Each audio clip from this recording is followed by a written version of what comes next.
Bapa, sebelum kami memulai hari ini, kami rindu mengisi hati dan pikiran kami dengan kebenaran firman Tuhan. Berbicara bagi kami, sampaikan isi hatimu bagi kami.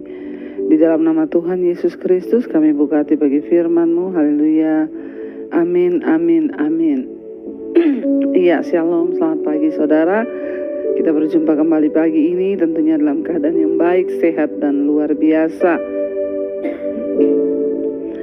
Hari ini firman Tuhan terambil dari Efesus pasal yang ke-6.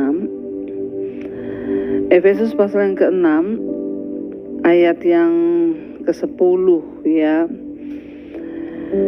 Kita mulai Efesus 6 ayat yang ke-10. Di sana tentang judul perikopnya kalau kita lihat perlengkapan rohani. Karena kehidupan kita ini adalah kehidupan rohani yang dibangun di dalam Kristus, manusia roh tentunya ya ada hal-hal secara rohani yang juga harus kita bangun.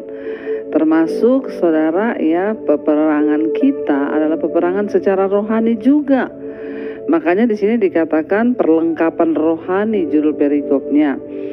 Ya, kalau kita lihat ayat yang ke-10 berkata, akhirnya hendaklah kamu kuat di dalam Tuhan, di dalam kekuatan kuasa-Nya.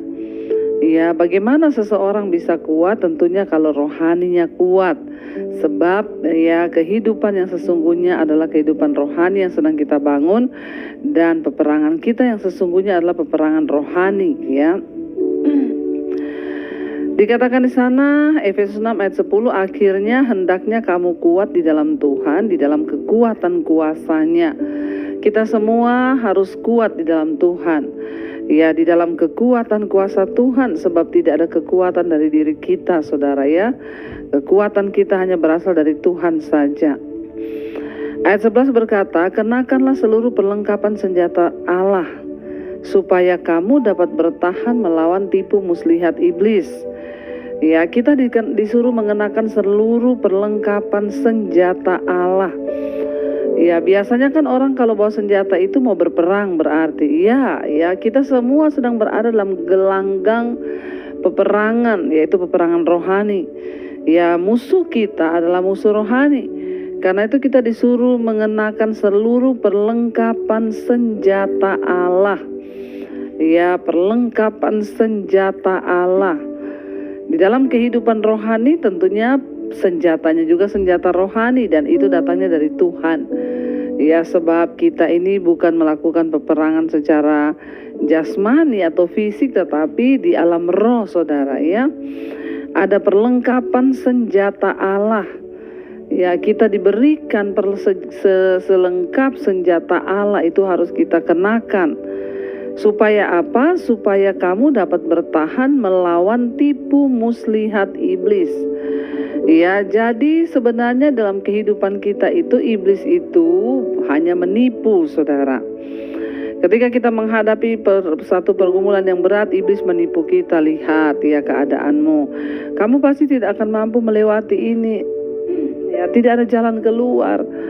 Lihat saja hidupmu sudah buruk, lihat saja begini, lihat saja suamimu nggak mungkin berubah. Ya, kenapa kita perlu memakai selengkap senjata Allah? Karena iblis itu kerjaannya menipu. Nah, kalau kita tertipu maka kita kalah dalam hal ini, saudara. Berapa banyak orang yang akhirnya tidak lagi mengharapkan mujizat Tuhan terjadi dalam rumah tangga, keluarga, karena dia tertipu sama iblis. Iblis berkata, suamimu nggak mungkin bertobat. Lihat saja keadaannya semakin begitu, anakmu nggak mungkin bertobat. Itu adalah tipu muslihat. Iblis itu kerjaannya menipu. Nah, kita ini harus memakai seluruh perlengkapan senjata Allah supaya kita dapat bertahan melawan tipu muslihat iblis. Iblis itu bapa dari segala pendusta. Ya, sukanya menipu. Karena itu jangan percaya pada perkataan iblis. Masa depanmu gak mungkin berubah. Kamu sudah ditakdirkan seperti itu. Lihat saja nanti akan terjadi begini. Usahamu pasti bangkrut. Itu tipu muslihat iblis. Kalau kita percaya, maka itu akan terjadi sungguh-sungguh. Makanya mari kita menyadari bahwa musuh kita itu adalah iblis. Dia hanya menipu kita, Bapak Ibu ya. Karena itu kita harus pakai seluruh selengkap senjata Allah. Ayat 12 berkata, Karena perjuangan kita bukanlah melawan darah dan daging, tetapi melawan pemerintah-pemerintah, melawan penguasa-penguasa, melawan penghulu-penghulu dunia yang gelap ini, melawan roh-roh jahat di udara. Ya, perjuangan kita, peperangan kita di dunia ini bukan melawan darah dan daging atau melawan manusia, tetapi kita ini sedang melawan pemerintah, penguasa, penghulu, roh-roh jahat yang ada dalam dunia ini. Itu semua adalah ya roh bentuknya. Kenapa kita ini harus membangun kehidupan manusia rohani yang kuat? Karena musuh utama kita itu bentuknya roh, bukan darah dan daging, bukan anakmu, bukan istrimu, bukan suamimu, tapi roh yang ada di dalam diri orang itu. Ya, kalau ada suami yang tidak mau bertobat, kelakuannya itu benar-benar kebangetan, itu karena ada roh yang ada dalam dia. Musuh kita itu sebenarnya bukan dia, tapi roh yang ada dalam dia. Makanya kita jangan tertipu. Ya, kalau ada orang tua yang sangat menjengkelkan, itu berarti ada roh dalam dia. Makanya Alkitab bilang, perjuangan kita, peperangan kita bukan melawan darah dan daging. Artinya bukan melawan manusia, tapi melawan siapa? Pemerintah, penguasa, penghulu, serta roh-roh dunia ini yang gelap ini, roh-roh jahat di udara. Ya, mari kita menyadari akan sebuah kebenaran ini supaya kita semua jangan tertipu. Iblis itu penipu, kita harus kuat dalam roh supaya kita rohaninya kuat ya, dan kita harus melawan semua serangan-serangan iblis itu ya, sebab peperangan kita bukan melawan darah dan daging tetapi melawan roh jahat di udara. Ya, bukan suamimu, musuhmu, mertuamu, tetapi roh jahat di udara. Ayat 13 berkata, sebab itu ambillah seluruh perlengkapan senjata Allah supaya kamu dapat mengadakan perlawanan pada hari yang jahat itu dan tetap berdiri sesudah kamu menyelesaikan segala sesuatu. Ya, dalam hidup ini akan datang hari-hari yang jahat. Ya, ketika iblis memancing kita untuk berantem dengan suami, istri, lalu kita terpancing, itu hari-hari yang jahat. Hari di mana kita harus berperang melawan setan. Makanya dikatakan ambil seluruh perlengkapan senjata Allah supaya kamu dapat mengadakan perlawanan pada hari yang jahat itu. Di mana iblis menyerang, itu adalah hari yang jahat bagi semua manusia. Di mana iblis menggoda kita, mungkin hari yang jahat itu kapan? Kita nggak tahu, mungkin besok, mungkin lusa. Hari yang jahat itu di mana iblis mencobai kita, dia ingin membuat kita berantem dengan keluarga, dengan ya orang tua, dengan suami, dengan anak. Itu adalah hari yang jahat di mana iblis menguji kita, di mana iblis mencobai kita supaya kita jatuh, saudara.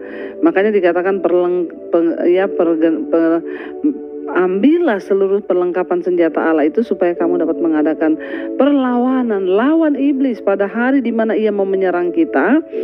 Ya, supaya kita tetap berdiri sesudah kita menyelesaikan segala sesuatunya. Kita jangan kalah, tapi tetap berdiri melawan iblis ya. Jadi berdirilah tegap. Ini saudara, perlengkapan senjata Allah itu apa? Berikat pinggang kebenaran. Nomor 1 harus ada kebenaran dalam diri kita. Berbaju sirah keadilan, ada keadilan. Kakimu berkasutkan kerelaan untuk memberitakan Injil damai sejahtera.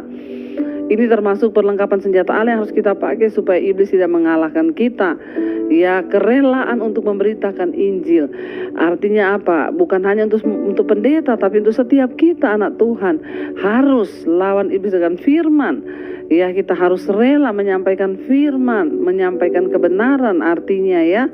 Berkasutkan kerelaan untuk memberitakan Injil damai sejahtera. Ini termasuk dalam perlengkapan senjata Allah loh. Dalam segala keadaan pergunakanlah perisai iman. Ada iman, perlengkapan senjata Allah. Ya, iman dikatakan sana, sebab dengan perisai itu, dengan iman itu kamu dapat memadamkan semua panah-panah api dari si jahat. Dengan iman kita panahkan serangan iblis. Kalau iblis berkata, hidupmu pasti akan gitu-gitu saja, dalam nama Yesus, iblis aku percaya, aku beriman bahwa Tuhan sanggup mengubahkan. Itu iman yang akan mengalahkan panah api dari iblis. Kalau iblis berkata, ya dokter sudah memvonis kamu kena kanker, kamu pasti mati. Perkatakan, iblis, dengan iman hidup mati di tangan Tuhan, bukan di tangan kanker, bukan di tangan dokter, tapi di tangan Tuhan. Ya, dan terimalah ayat 17 ketopang keselamatan dan pedang roh, yaitu firman Allah. Dalam segala doa dan permohonan berdoalah setiap waktu di dalam roh, dan berjaga-jagalah dalam permohonan itu dengan permohonan yang tak putus-putusnya, ya, bagi segala orang kudus. Ya, jadi saudara, kita selalu berdoa dalam roh. Itu adalah perlengkapan senjata Allah. Ingat, doa itu bukan hanya ketika kita di kamar. Dimanapun kita berada, kita harus berdoa. Roh kita berdoa, berjaga-jaga. Mau di mobil, dimanapun Tuhan, sertai hidupku, sertai pekerjaanku, sertai rencanaku. Harus seperti itu, saudara. Ya, saya berdoa supaya kita tetap kuat, terutama di hari-hari terakhir ini. Berdirilah teguh, pakai selengkap senjata Allah itu supaya kita kuat berperang. Ingat, musuhmu bukan darah dan daging, tapi roh jahat di udara. Mari kita mau tundukkan kepala, kita berdoa, kita merenungkan firman ini.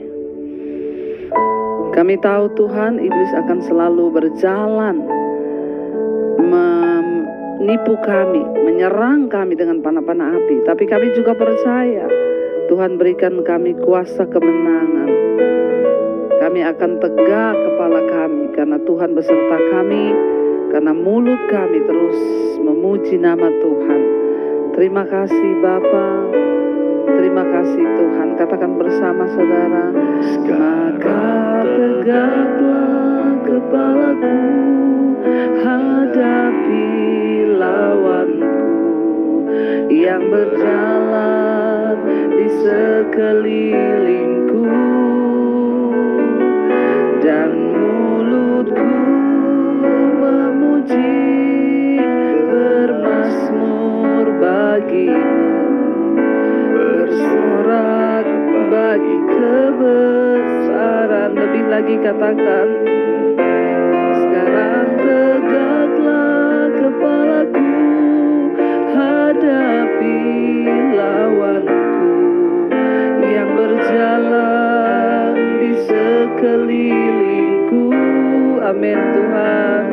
Dan mulutku memuji bermazmur bagimu, bersorak bagi kebesaranmu. Kami percaya kepala kami tegak karena ada Tuhan dalam hidup kami. Kami mau kenakan seluruh perlengkapan senjata Allah. Biarlah kami selalu berjaga-jaga di dalam Engkau Tuhan. Kami pakai seluruh perlengkapan senjata Allah itu untuk kami bertahan pada hari yang jahat ketika iblis mencoba untuk menjatuhkan kami. Kami mau berdiri tegap, berikat pinggangkan kebenaran, memakai baju sirah keadilan. Kami memakai kasut kerelaan memberitakan Injil damai sejahtera. Dan dalam segala keadaan kami pergunakan perisai iman. Sebab dengan perisai iman itu kami dapat memadamkan panah-panah api dari si jahat. Dan kami terima ketopang keselamatan dan pedang roh, yaitu firman Allah. Dan juga kami mau terus berjaga-jaga dalam segala doa dan permohonan. Kami mau berdoa tiada putus-putusnya kepada Tuhan. Terima kasih Bapa. Pakai hidup kami untuk menjadi berkat. Pakai hidup kami untuk berdampak. Kami tahu peperangan kami bukan melawan darah dan daging, bukan saudara kami sesama manusia, tapi roh jahat di udara. Mampukan anak-anak untuk terus kuat bertahan. Berkati yang bekerja, sekolah, kuliah, dimanapun berada Tuhan. Lindungi, jagai. Yang sakit Engkau sembuhkan dalam nama Tuhan Yesus. Yang beban berat Engkau beri kelegaan. Yang berulang tahun hari ini Engkau Tuhan tambahkan umur panjang, agar hidup kami boleh berdampak. Biarlah kekayaan, hormat di tangan kiri, dan umur panjang di tangan kanannya, sebab Tuhan memberkati. Berkati bangsa dan negara kami, berkati Bapak Presiden Jokowi, wakilnya, seluruh jajaran yang ada. Indonesia dikuduskan Tuhan dan diberkati oleh Tuhan. Terima kasih Bapak. Kami menyerahkan seluruh hidup kami pada hari ini. Semua kami yang ada dalam pergumulan, Tuhan menjadi jawaban. Kami kuat sebab Tuhan yang menopang kami. Mari kita berdoa. Bapa kami, saudara. Bapa kami yang dalam sorga, dikuduskanlah namamu. Datanglah kerajaanmu, jadilah kehendak-Mu di bumi seperti di sorga. Berikanlah kami pada hari ini makanan kami yang secukupnya. Dan ampuni kami akan kesalahan kami, seperti kami juga mengampuni orang yang bersalah kepada kami. Dan janganlah membawa kami dalam pencobaan, tapi lepaskan kami daripada yang jahat. Karena Engkau yang punya kerajaan dan kuasa dan kemuliaan sampai selama-lamanya.